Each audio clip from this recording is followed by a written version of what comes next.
Собралась на винтажные дни. У нас в городе проходит такое событие.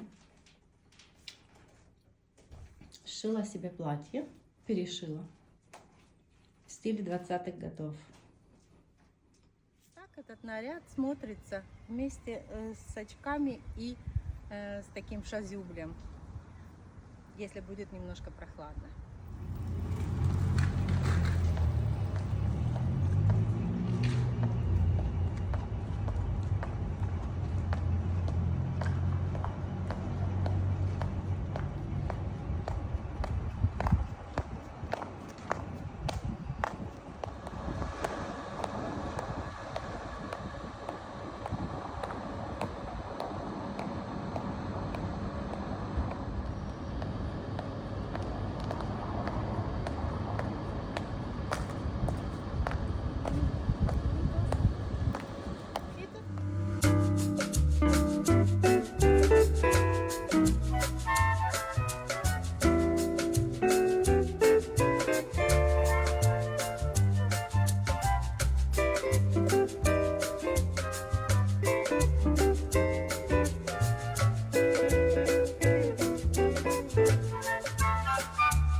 Rakvoon.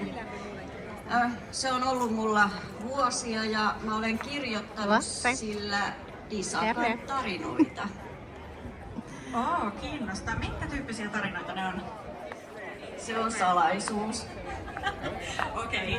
Pienet salaisuudet on aina sallittuja ja ehkä ne ovat hyväkin ominaisuus tällaisessa kisassa. Oikein paljon onnea kisaan. Numerolla 4. Minnalle. Ui, mikä tämä on lanka? Vähän En tiedä. Villa varmaan tai Jotain villalankaa. Ihana. Oi, kuinka kauan. Minulla ei ole lasta. Näitä kyllä ihmiset ostaa aikuiset itselleen. Ei tähän lasta tarvita. Minun lapsi on 34-vuotias. Oi, Ei se haittaa. Hyvä.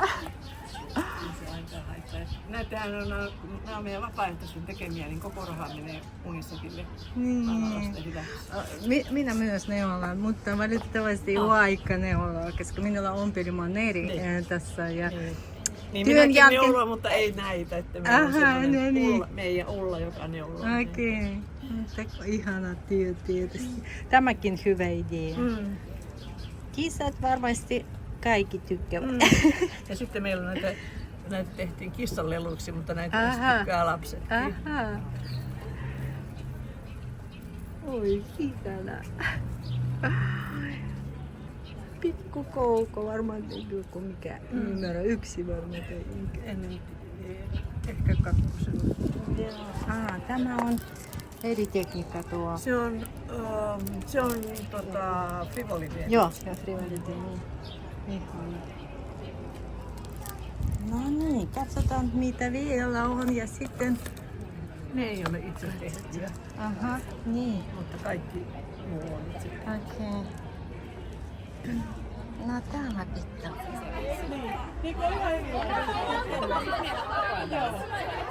Rучного окрашивания. Itse sitä myy, niin sanon ihan suoraan.